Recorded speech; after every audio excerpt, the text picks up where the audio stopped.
Olá, meus futuros aprovados no concurso público do TJ. Muitíssimo boa tarde. Eu sou o professor Baroni falando aqui diretamente dos estúdios do Monster Concursos. E hoje a gente vai falar sobre aquela matéria bacana, tranquila, que é a Constituição do Estado de Minas Gerais.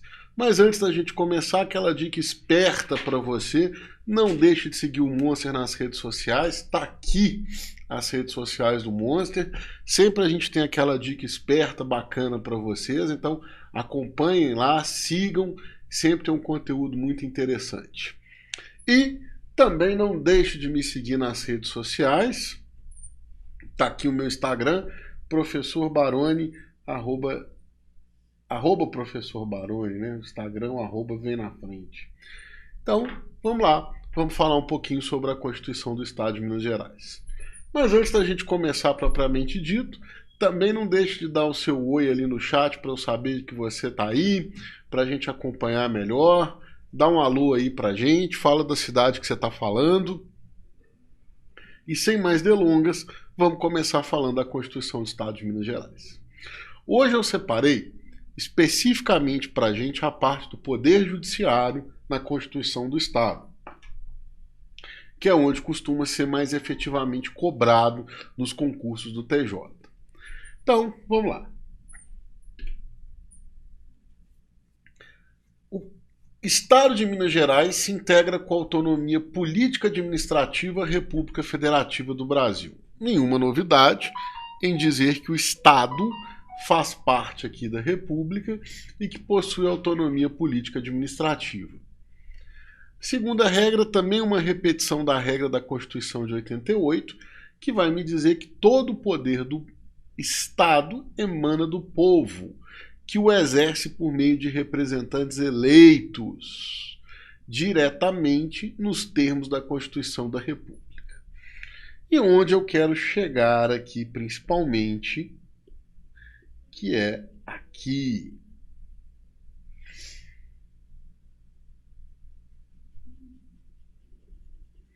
O Estado se organiza e se rege por esta Constituição e leis que adotar,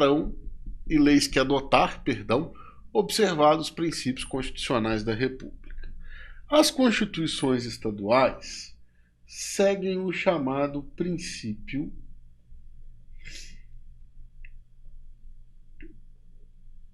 da simetria. O que significa esse princípio da simetria? Qual que é a regra básica dele? Bom, todos os princípios, regras gerais que estão previstos na Constituição Federal serão repetidos nas constituições estaduais. Então a Constituição Estadual ela não pode ultrapassar a Constituição Federal. Ela vai basicamente seguir regras, princípios e normas previstas dentro da Constituição Federal. Então a primeira coisa que a gente precisa entender é, vamos dar um exemplo do artigo 37 caput da Constituição Federal, que vai determinar que a administração pública será regida pelos princípios da legalidade, impessoalidade, moralidade, publicidade e eficiência, o nosso LIMP, por exemplo. Já que a Constituição Federal determina que a administração pública é regida pelos princípios que eu acabei de falar, a mesma regra já se aplica automaticamente para os estados. Então o que ele pode fazer? Ele pode acrescentar alguns princípios que ele acha proveniente, que ele acha válido, mas ele nunca vai poder suprimir regras constitucionais ou não aplicar as regras constitucionais porque elas já têm validade em todo o território nacional, o que inclui os estados. Por isso o princípio da simetria. As constituições estaduais sempre vão seguir as regras das constituições federais, sempre vão adotar os mesmos princípios, os mesmos modelos, as mesmas regras das constituições federais. Bom, da Constituição Federal, né? Porque a Constituição Federal é uma só. O que eu queria chamar a atenção de vocês principalmente era isso, era esse aspecto do princípio da simetria, para a gente falar dele um pouquinho antes da gente ingressar sobre o Poder Judiciário. Falado sobre o princípio da simetria, vamos falar então, vamos analisar, abre sua Constituição Estadual aí e vamos falar sobre o Poder Judiciário, começando lá do artigo 96. São órgãos do Poder Judiciário: o Tribunal de Justiça, o Tribunal de Alçada já foi revogado em 2004, desde 2004 que não existe Tribunal de Alçada. O Tribunal e os Conselhos de Justiça Militar, o Tribunal do Júri, vale a pena a gente chamar a atenção aqui que o Tribunal do Júri é apenas para crimes dolosos contra a vida.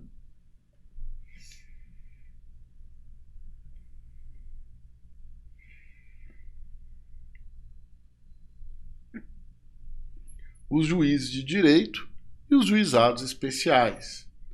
Os juizados especiais, principalmente, é a Lei 9.099 de 1995, que vão trazer ações até 40 salários mínimos com advogado e até 20 salários mínimos sem advogado. Então essa é a característica principal que a gente vai ter aí. O Tribunal de Justiça com toda a estrutura, Tribunal de Alçada, vamos tirar ele aqui que ele foi revogado. Tribunal e os Conselhos de Justiça Militar, que são para crimes militares cometidos por militares. Tribunal do Júri, que são crimes dolosos contra a vida. Juízes de direito e os juizados especiais da Lei 9.099 de 95, que aqueles casos mais simples, de menor valor, são todos pelo juizado especial. Bom, ao Poder Judiciário é assegurada autonomia administrativa e financeira. Vamos entender isso melhor. Claro que ele tem autonomia administrativa e financeira. A gente não pode esquecer de um detalhezinho. A Constituição de 88, a Constituição Federal, e, portanto, a Constituição Estadual pelo princípio da simetria, ela vai prever a chamada divisão de poderes.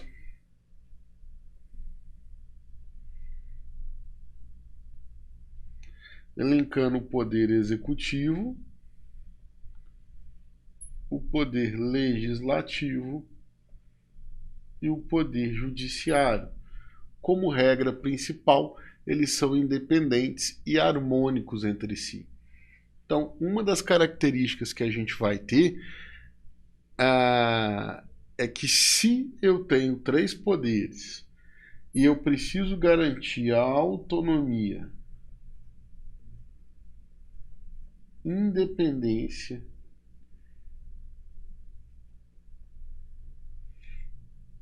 entre esses poderes, a gente vai entender a figura dele ter autonomia administrativa e, consequentemente, financeira. Não faria nenhum sentido eu dizer que ele tem autonomia administrativa se ele não tiver autonomia financeira. A autonomia administrativa, ela decorre do fato do Poder Judiciário ter uma autonomia financeira, ele controlar seus próprios recursos. Olha essa regra do parágrafo 1º do artigo 97. Essa aqui eu vou até destacar que comumente a gente vê questão de prova nesse sentido. Quando o regular exercício das funções do Poder Judiciário for impedido pela não satisfação oportuna das dotações orçamentárias que lhe correspondam, caberá ao Tribunal de Justiça, pela maioria dos seus membros, solicitar ao Supremo Tribunal Federal intervenção da União no Estado. Então, se não forem encaminhados recursos, as dotações orçamentárias oportunas do Tribunal de Justiça, ele pode, pela maioria dos seus membros, pedir intervenção da União dos Estados. É um dos casos que permite. Tamanha é levada a sério essa figura da autonomia dos poderes e da autonomia financeira administrativa. Então, muita atenção em relação a isso, que se não tiver ali essa figura, se não for observado o repasse que é devido ao Tribunal de Justiça, ao Poder Judiciário Estadual, ele vai poder pedir, inclusive, intervenção da União no Estado. As custas e os emolumentos serão destinados exclusivamente ao custeio dos serviços afetos às atividades específicas da Justiça. O que são custas e emolumentos? Todas as vezes que você for mover uma ação judicial, se você não tiver amparado pelos benefícios da justiça gratuita, você vai ter que pagar ali custas, emolumentos, taxas e afins para poder distribuir a sua ação, para fazer com que você possa ingressar em juízo. E esses valores ali arrecadados são apenas utilizados para atividades próprias, específicas da justiça. Bom, artigo 98. Compete ao Tribunal de Justiça a iniciativa da lei de organização e divisão judiciárias do Estado e suas alterações, observados os seguintes princípios. O que eu preciso ficar atento aqui, nesse primeiro pedaço do artigo 98? A gente vai comentar os principais artigos aqui do Poder Judiciário, e eu vou fazendo aquelas explicações, mas eu acho muito importante que você se acostume com a linguagem da lei da própria Constituição, porque provavelmente a linguagem que vai ser cobrada vai ser a linguagem aqui utilizada na Constituição. Daí a importância da gente já ir acostumando com ela e com os termos utilizados por ela. Olha só. Acompanha comigo o raciocínio. O Poder Judiciário não é um poder independente e autônomo em relação aos demais? Ele não tem sua autonomia administrativa e financeira próprias? Então, em razão disso, ele vai ter a chamada iniciativa de lei de organização e divisão judiciárias do Estado. Que lei é essa? O que significa isso? Bom, a gente não pode esquecer que a administração pública é totalmente pautada pelo princípio da legalidade, né? Ela não vai fazer nada que não seja previsto em lei. Nesse sentido, até para o Poder Judiciário criar uma comarca nova, olha, em tal cidade ainda não é o Poder Judiciário, não existe ali naquela comarca determinada unidade jurisdicional, ou seja, não há um fórum naquela cidade ainda. Então, considerando isso, o Tribunal de Justiça, o Poder Judiciário de Minas Gerais, decide abrir ali naquela comarca um fórum, uma unidade jurisdicional. Para isso, ele vai ter que fazer uma alteração na lei de organização e divisão judiciárias. Mas espera aí, ele pode fazer alteração na lei? Não, porque quem faz a lei é o Poder Legislativo. O que ele vai fazer? Ele vai ter a iniciativa de lei. Significa que é ele quem vai encaminhar para o Poder Legislativo apreciar aquela matéria. Ele quem vai encaminhar, o Poder Judiciário quem vai encaminhar para o Poder Legislativo para que ele possa oportunamente fazer aquela lei ou alterar aquela lei de organização e divisão judiciária do Estado. Porque, embora a lei seja feita pelo Legislativo, ela trata de assuntos e de matérias que são afetas ao Poder Judiciário. Razão disso, embora seja uma lei, a iniciativa de lei, ou seja, quem pode propor a lei, deve ser feito exclusivamente pelo Poder Judiciário. Entendidos? Então lembra disso. Aqui eu estou falando de um assunto que também cai bastante em prova, que é iniciativa de lei.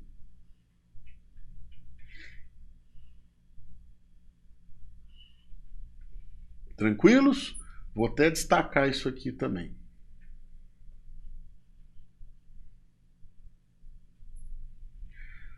Bom, Vamos observar então os princípios. O ingresso na carreira se dará no cargo inicial de juiz substituto, ok? Sempre que for começar na carreira é como juiz substituto. Mediante concurso de provas e títulos, vale lembrar o que determina a Constituição, que os concursos públicos poderão ser de provas ou provas e títulos. Aqui, para um concurso de juiz, ele sempre será de provas e títulos.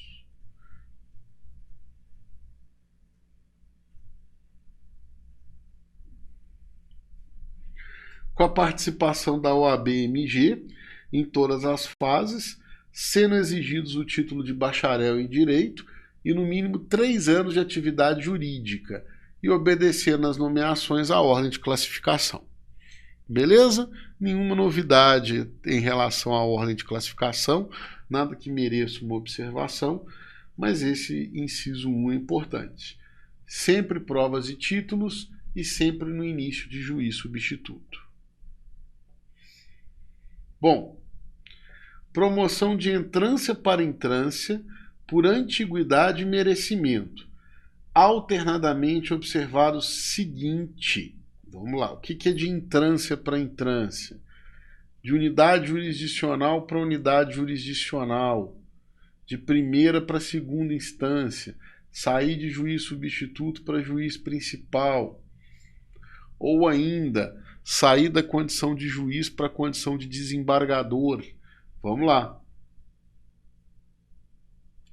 Na apuração de antiguidade, o Tribunal de Justiça poderá recusar o juiz mais antigo, por voto fundamentado de 2/3 de seus membros.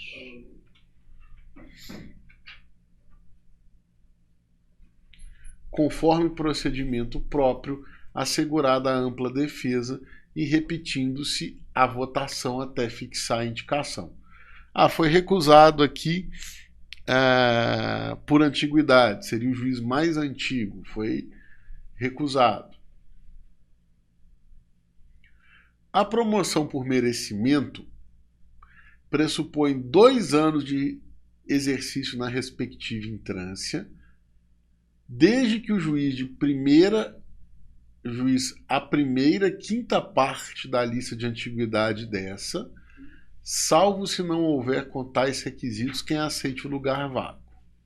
Ou seja, ele tem que ter uma promoção de merecimento, mas ele tem que fazer parte da primeira quinta parte da lista de antiguidade. Então, você pegar a lista do juiz mais velho para o mais novo, dividir por 5, ele tem que estar figurando ali na quinta parte, né? No primeiros 1/5 dos mais antigos.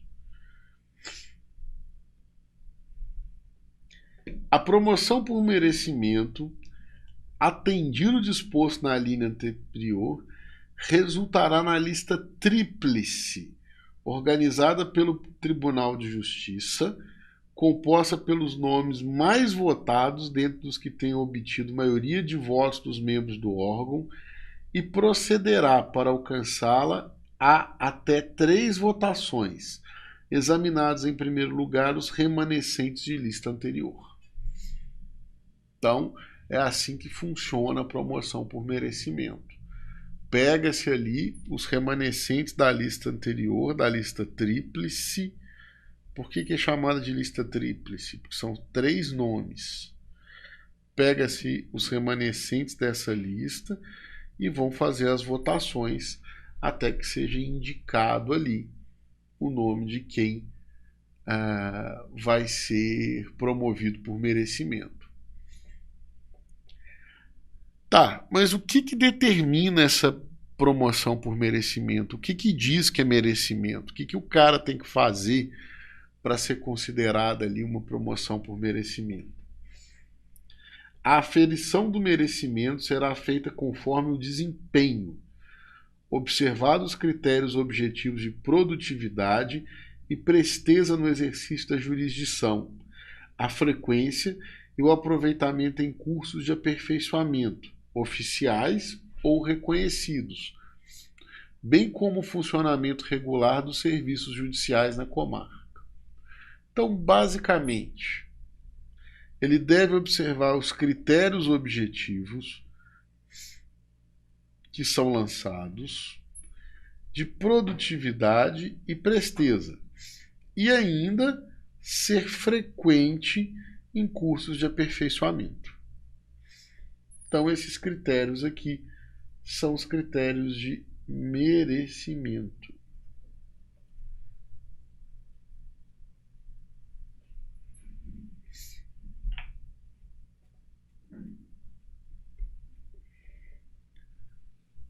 É obrigatória, aqui também merece um destaquezinho, já vi questão de prova nesse sentido. É obrigatória a promoção do juiz que figure por 3 vezes consecutivas ou 5 alternadas na lista de merecimento. Está lá na lista tríplice, apareceu a primeira vez, apareceu a segunda, apareceu a terceira, ou 5 alternadamente, aí sim é obrigatória a promoção desse juiz. Olha que ponto interessante aqui agora na F. Não será promovido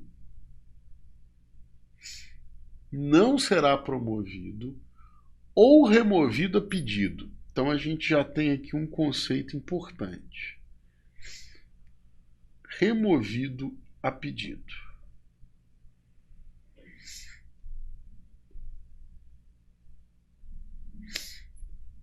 O que é a remoção?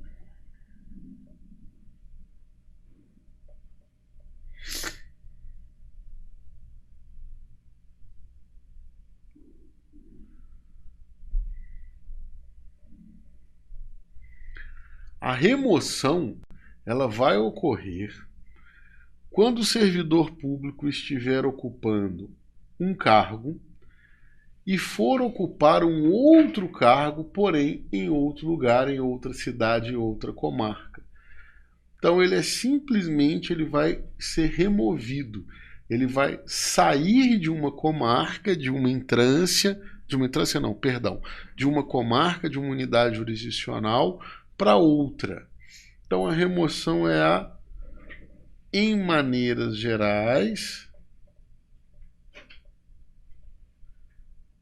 a mudança de sede.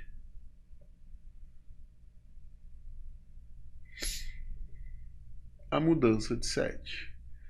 Sempre que ele mudar de sede, ele vai estar efetivamente ali. Mudando de cidade, mudando de sede, ele vai ter a remoção. E a remoção pode se dar de 2 formas.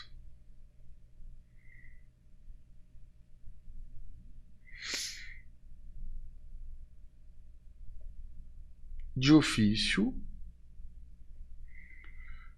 ou com o nome ex officio, que é um nome em latim, que vai significar que a remoção partiu, é um ato da administração pública. Ou seja, a administração pública é quem mudou aquele servidor, quem transferiu aquele servidor.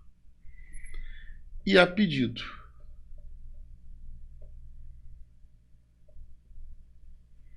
O próprio nome diz, né? A pedido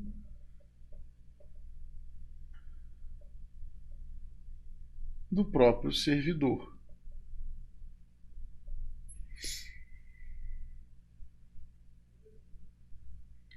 Então, basicamente, eu passei num concurso para juiz, estou dando um exemplo aqui, fui encaminhado para uma comarca muito longe da minha cidade, da minha família.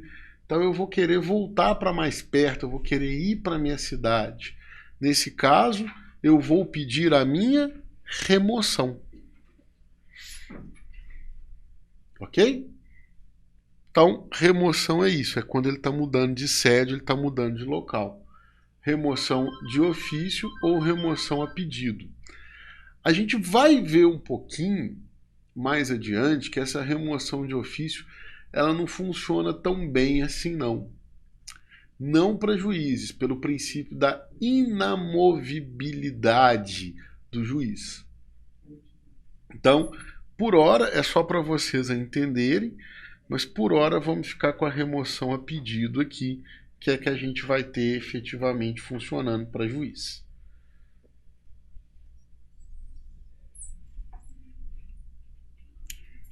Opa, passei. Então, não será promovido, nem mudado de sede, nem removido a pedido o juiz que retiver injustificadamente autos em seu poder além do prazo legal. O que significa autos? O que é autos?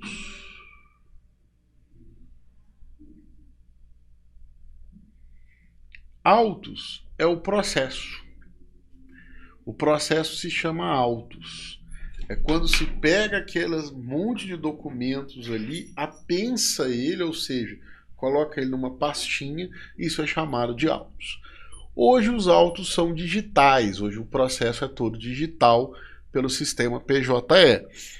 Mas se aquele processo tiver ali, o que a gente chama de concluso, estiver disponível para o juiz aplicar ali uma sentença, uma decisão, além do prazo legal, ele não poderá ser promovido ou removido a pedido. Ou que mantiver processo paralisado, pendente de despacho, decisão ou sentença de sua competência, enquanto perdurar a paralisação. Ou seja, basicamente, o juiz que estiver ali enrolando, que não cumpriu o prazo, que está com aquele processo parado há muito tempo, que está concluído há muito tempo e ele não dá uma decisão, um despacho, uma sentença naquele processo. Então, ele não poderá ser promovido ou não poderá ser removido ainda que a pedido.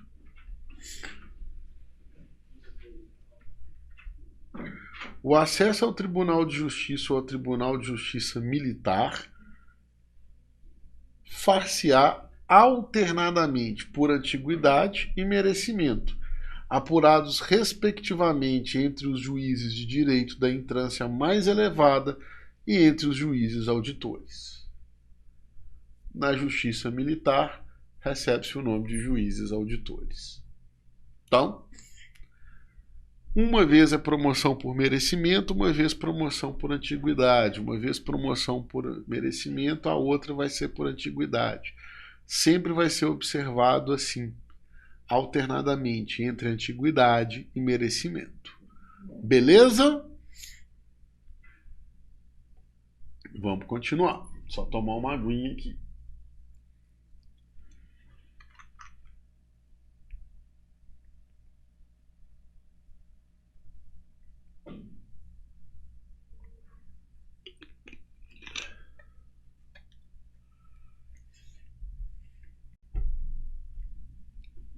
Serão previstos cursos oficiais de preparação, aperfeiçoamento e promoção de magistrados, constituindo etapa obrigatória do processo de vitaliciamento. Vamos falar isso mais adiante.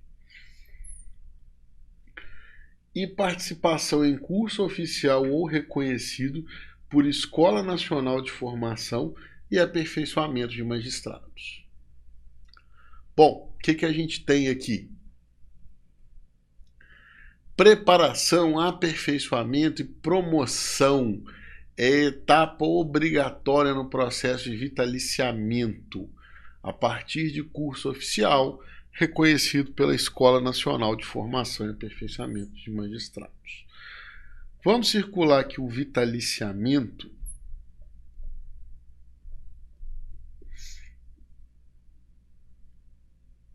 Que mais adiante eu vou explicar o que seria isso.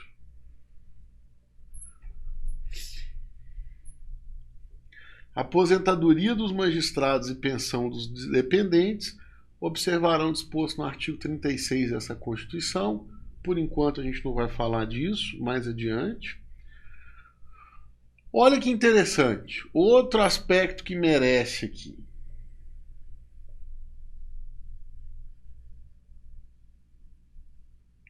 Como regra, o juiz titular tem que residir na respectiva comarca, salvo autorização do tribunal. O que acontece? Ele pode residir em outra comarca? Pode, se o tribunal autorizar. Via de regra, quando que o tribunal autoriza isso? Quando forem cidades conurbadas. Né? O que são cidades conurbadas? São aquelas cidades que você não sabe onde começa um, termina outra. As cidades já se misturaram.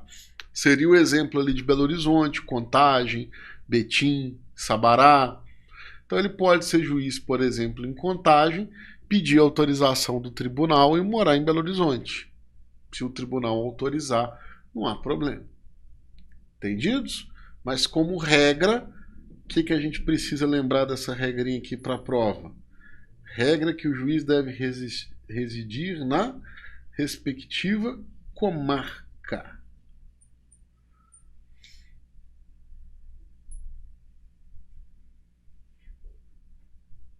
Bom, vamos lá. A criação ou restauração de comarca. Restauração no sentido de que ela foi extinguida e depois foi restaurada, voltou.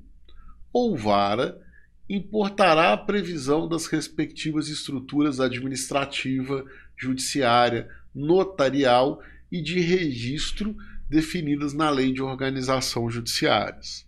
Ou seja, não adianta simplesmente querer ter apenas um único juiz, sem que eu tenha para tanto um escrivão, sem que eu tenha pessoas de apoio, sem que eu tenha toda uma estrutura administrativa e afins para que aquele juiz possa trabalhar. Então, é nesse sentido aqui que está destacado, ok? Ele sempre deverá ter todo o apoio necessário para isso.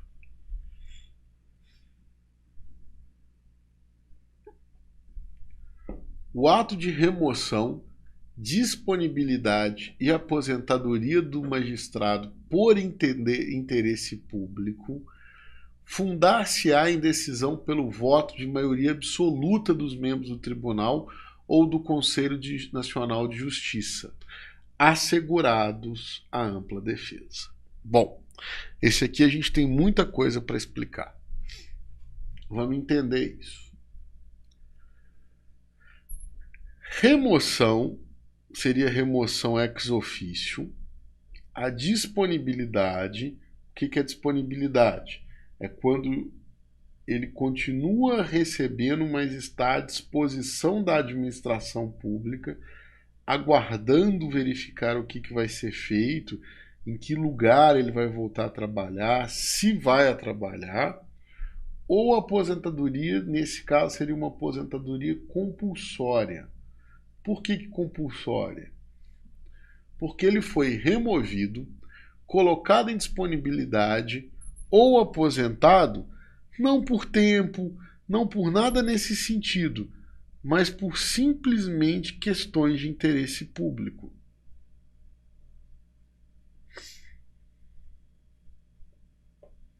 De repente, aquele juiz praticou uma conduta que é uma conduta que não é condizente com a sua atividade de juiz, com a magistratura. Então, como penalidade, ele vai ser removido, colocado em disponibilidade ou aposentado. Aí ele vai ser demitido? Não. O juiz não tem a penalidade de demissão, uma vez que ele adquiriu a vitaliciedade, que eu vou falar daqui a pouquinho sobre isso. A vitaliciedade, como o próprio nome diz, o cargo é vitalício. Então ele não vai receber a penalidade de demissão. Ou ele vai ser removido ou colocado em disponibilidade ou aposentado por interesse público. Mas mesmo assim, ele vai ter que passar ainda por votos de maioria absoluta dos membros do tribunal ou do Conselho Nacional de Justiça. E o que significa ser maioria absoluta? A maioria não dos presentes, mas dos membros. Entendidos? Então, muita atenção em relação a isso. Os julgamentos dos órgãos do poder público serão públicos e as decisões fundamentadas, sob pena de nulidade, podendo a lei limitar a presença em determinados atos às próprias partes e a seus advogados, ou somente a esses nos casos em que a preservação do direito à intimidade do interessado no sigilo não prejudique o interesse público no que se refere à informação. O que a gente precisa entender aqui desse inciso 9? Como regra, julgamento, sessão de julgamento, audiência de julgamento, o que for, mas como regra, o julgamento é público. Pode ser limitado? Pode ser limitado, sim, por razões de interesse público, mas como regra, eles são públicos. As decisões administrativas dos tribunais serão motivadas e tomadas em sessão pública, e as disciplinares tomadas por voto da maioria absoluta dos membros do tribunal ou do órgão especial assegurada a ampla defesa. Disciplinares. Vamos dar um exemplo aqui, que a gente já falou de aplicação disciplinar. Remoção de ofício, disponibilidade, aposentadoria, são exemplos de sanções disciplinares. E aqui nesse parágrafo a gente pode ver, em decisão pelo voto da maioria absoluta, disciplinares da maioria absoluta dos membros do tribunal ou órgão especial. E claro, como regra da Constituição Federal e do princípio da simetria previsto na Constituição Estadual no artigo 5º, inciso 55, assegurado o contraditório em ampla defesa. Então sempre vai ter direito de defesa. Beleza? Nos tribunais com números superiores a 25 julgadores, poderá ser constituído órgão especial, com no mínimo de 11 e o máximo de 25 membros, para o exercício de atribuições administrativas e jurisdicionais, delegada de competência do Tribunal Pleno, provendo-se metade das vagas por outra metade, por metade das vagas por antiguidade, e a outra metade por eleição do Tribunal Pleno. Vamos entender isso. Tenho lá uma estrutura com 25 julgadores. Ok, eu já posso criar um órgão especial. Mínimo de 11 membros e um máximo de 25.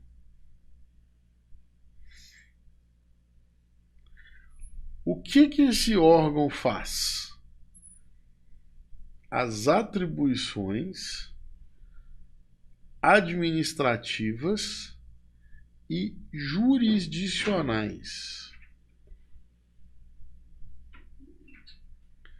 E o que são essas atribuições administrativas e jurisdicionais? Elas são delegadas, ou seja, elas são transferidas da competência do Tribunal Pleno. E o que é o Tribunal Pleno? O Tribunal Pleno é aquele que tem a totalidade dos seus membros. Quando todos os membros ali do Tribunal de Justiça, todos os desembargadores estão ali reunidos, a gente fala que é o Tribunal Pleno. Ok? A remoção ao pedido ou a permuta de magistrada. O que é permuta de magistrados? Remoção a pedido já falamos. E a permuta? Permuta é o mesmo que troca. Olha, eu sou juiz. Eu estou aqui na comarca de Ipatinga. Mas eu quero ir para a comarca de Montes Claros. E tem um juiz que está lá na comarca de Montes Claros e quer vir para a comarca de Ipatinga. O que a gente vai fazer? A gente troca, a gente permuta, ok? A atividade jurisdicional, o que é atividade jurisdicional? O julgamento será ininterrupta, sendo vedado férias coletivas nos juízos e tribunais de segundo grau, e seu funcionamento será garantido no dia que não houver expediência forense normal por juízes em plantão permanente. Vamos falar um pouquinho mais adiante ali o que são esses casos de plantão permanente. Número de juízes na unidade jurisdicional no lugar que se julga será proporcional à efetiva demanda e à respectiva população. Os servidores receberão delegação para a prática de atos de administração e atos de mero expediente sem caráter decisório. Ok? Ou seja, servidores têm delegação, recebem ali a possibilidade para praticar atos de administração e atos de mero expediente, fazer um protocolo, bater um carimbo, que não envolva poder decisório. Por quê? Porque caráter decisório, atos de caráter decisório,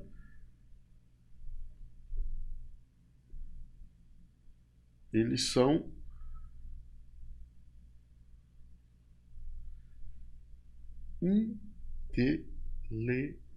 indelegáveis. Não pode ser delegado, não pode ser transferido. A distribuição de processo será imediata em todos os graus de jurisdição. Todos os graus de jurisdição haverá ali a distribuição de processos. O que é essa distribuição de processos? Eu distribuí um processo, eu apresentei um processo, eu iniciei um processo. Então, haverá distribuição de processos. Aqui no artigo 99, a gente começa a falar principalmente do chamado quinto constitucional. Por que ele recebe o nome de quinto? Porque é 1/5 dos lugares dos tribunais de segundo grau será composto por membros do Ministério Público com mais de 10 anos de carreira e advogados de notório saber jurídico e de reputação ilibada.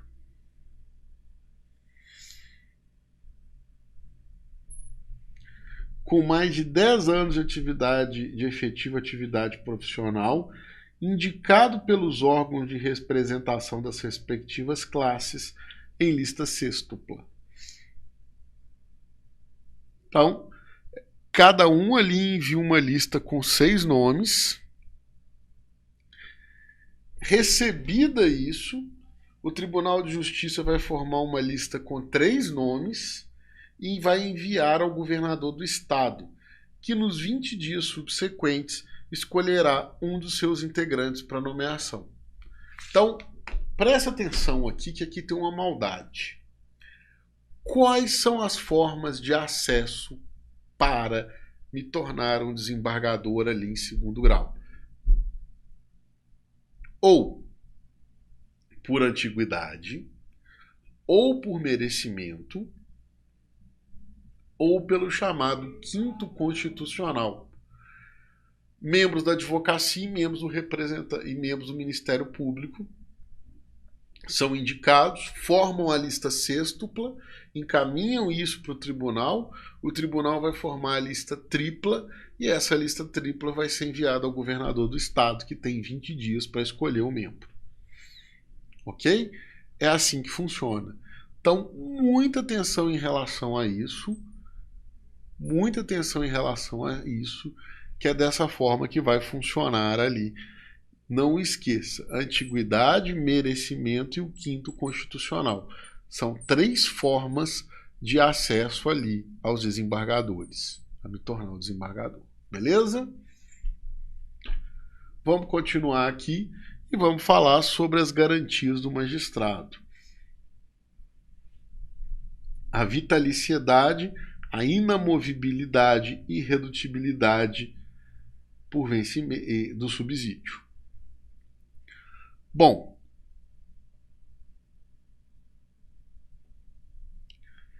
o que significa isso?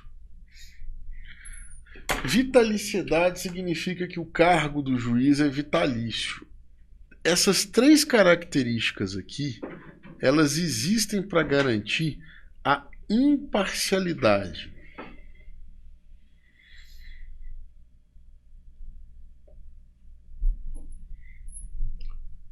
E o que é essa imparcialidade? É a certeza que o juiz não vai ser demitido pelo teor das suas decisões. Ele não pode ser demitido porque o cargo dele é vitalício.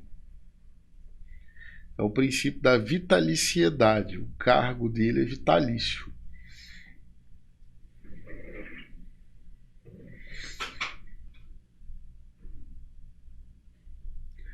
Inamovibilidade significa que ele não pode ser transferido, não pode ser removido de ofício, salvo por motivo de interesse público que nós falamos ali, ó.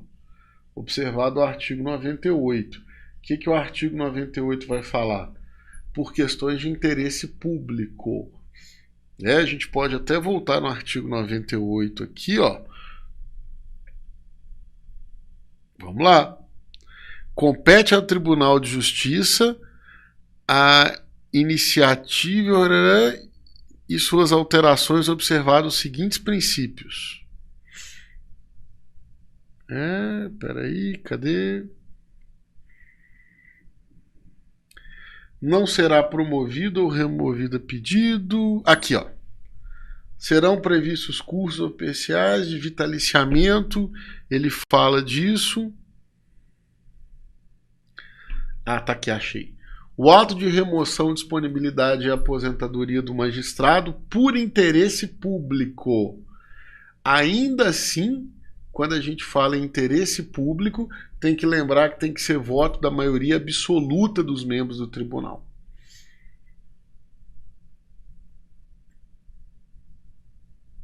Então, aqui que a gente está. Lembrando dessa regrinha da vitaliciedade, da inamovibilidade. Eu não posso simplesmente transferir o juiz de comarca, de lugar, porque ali ele deu uma decisão que simplesmente foi controversa, que não agradou. Para fazer isso, para fazer a remoção dele ex officio, tem que ser por maioria absoluta dos votos. Entendidos? E irredutibilidade do subsídio. Eu também não posso diminuir o quanto ele ganha como maneira de aplicar uma penalidade. Irredutibilidade do subsídio. Isso aqui costuma cair em prova? Bastante. Isso aqui costuma despencar em prova. Então, muita atenção em relação a isso. Beleza? Da mesma forma que a gente tem que o subsídio do magistrado será fixado em lei, ou seja, com diferença não superior a 10 e nem inferior a 5 de uma categoria de carreira para subsequente, e respeitando a regra da Constituição Federal, ele se repete aqui. Ele não pode passar a 90,25% do subsídio de ministro do STF. Como assim essa diferença de 5 a 10? Seria, por exemplo, do juiz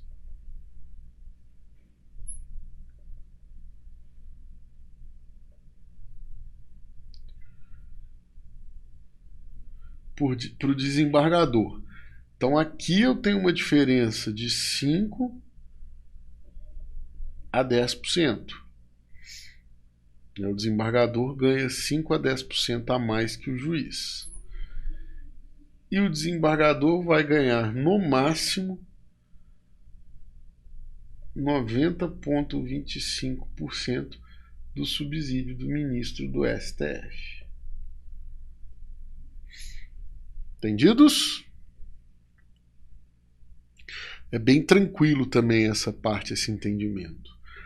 Vamos falar um pouquinho do artigo 102 das vedações do magistrado.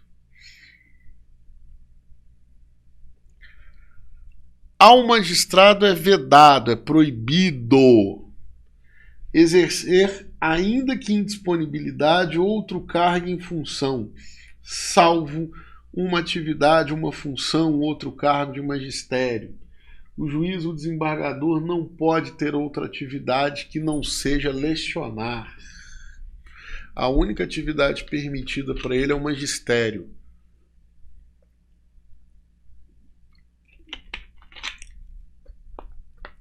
Receber a qualquer título ou pretextos, custas ou participação em processo. Claro, né? Aí é inclusive muito pesado.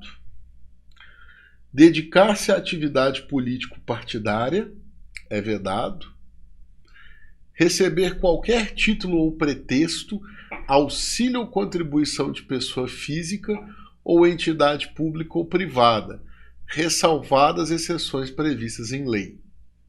É óbvio, ele também não pode receber absolutamente nada de pessoa física, entidade pública ou entidade privada.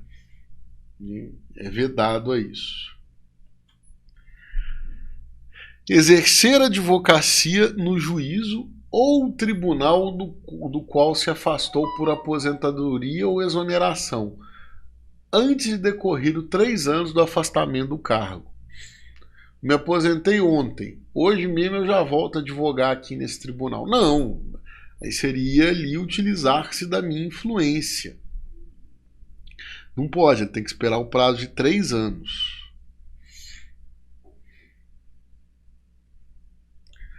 Bom, compete privativamente, lá no artigo 103, aos tribunais de segundo grau eleger seus órgãos diretivos e elaborar seus regimentos internos, com observância das normas de processo e das garantias processuais das partes, dispondo sobre a competência e o funcionamento dos órgãos jurisdicionais e administrativos. O que é isso? Fazer o seu próprio regimento interno, que, aliás, acho que deu pau aqui, Gustavo.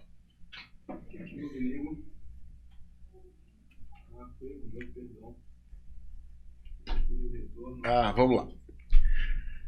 Realizar o seu próprio regimento interno, que, aliás, vai ser tema da nossa aula de quarta-feira. Quarta-feira agora, depois da manhã, a gente vai ter uma aulinha sobre o regimento interno do Tribunal de Justiça de Minas Gerais, comentando aqui as principais partes, comentando aqui os principais detalhes. Então, não perca essa aula, que vai ser uma aula também bem legal, bem construtiva, para a gente garantir aqui a sua aprovação. E retomando, organiza sua secretaria, seus serviços auxiliares e os juízos, que lhe forem vinculados. Vedado o exercício da atividade correicional. O que é atividade correicional? É a corregedoria. Atividade da corregedoria de fiscalização, de acompanhamento. Vamos lá. Promover concurso público de provas ou de provas e títulos. Muita atenção com isso. O concurso público é de provas ou de provas e títulos. Não existe um concurso de provas ou títulos, entendeu? Ou provas e títulos. Exceto os cargos de confiança.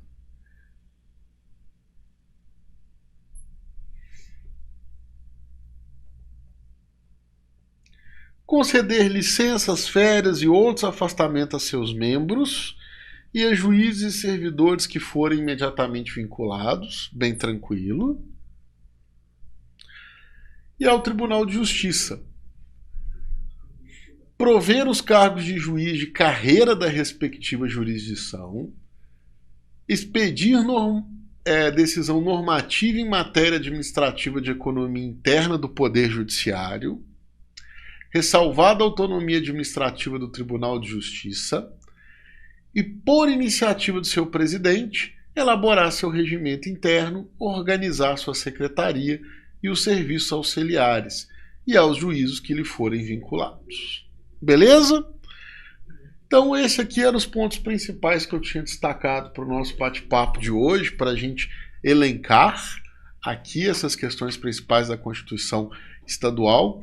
Lembra bastante do princípio da simetria, as mesmas regras previstas na Constituição Federal têm que estar previstas na Constituição Estadual. E é isso. Desejar para você, então, um excelente sucesso. Não perde não nossa live de quarta-feira, que a gente vai falar sobre o regimento interno. Vai ser bem bacana. Um grande abraço e fiquem com Deus.